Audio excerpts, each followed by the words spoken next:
Is your thyroid mass causing concern? Ultrasound and color Doppler imaging can provide important findings that may indicate a high risk of malignancy. Here's what you need to know. During the ultrasound, the mass may appear darker than the surrounding thyroid tissue, known as hypoechoic. This is a common feature of malignant thyroid nodules.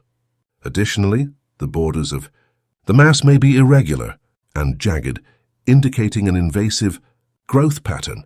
Microcalcifications, small echogenic foci within the mass, are often present and can be indicative of papillary thyroid carcinoma.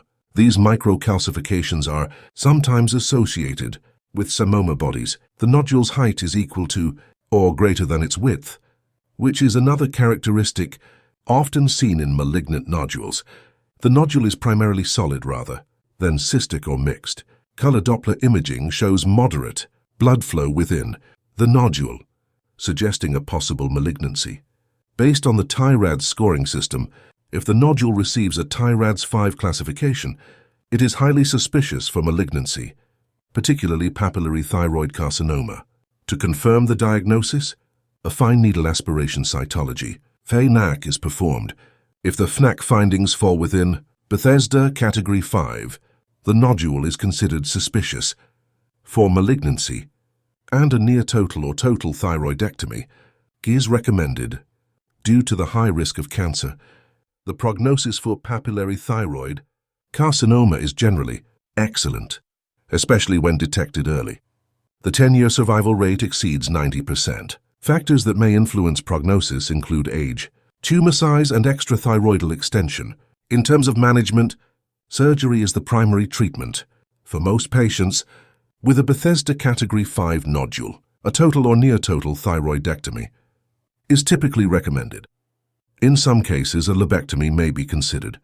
Post-surgical management may involve radioactive iodine therapy, RAY, which is used to ablate any remaining thyroid tissue or metastatic disease, especially if high-risk features are present.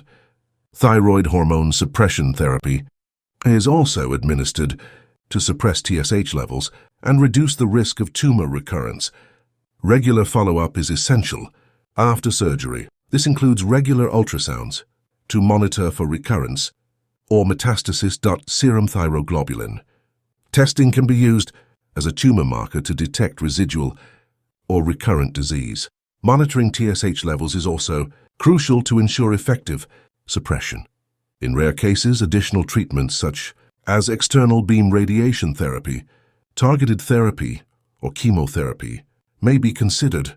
Early detection and appropriate surgical intervention are key to achieving the best outcomes in thyroid cancer. Regular follow-up and managing thyroid hormone levels are crucial for monitoring and preventing recurrence. With the right treatment and care, the prognosis for papillary thyroid carcinoma is generally very favorable.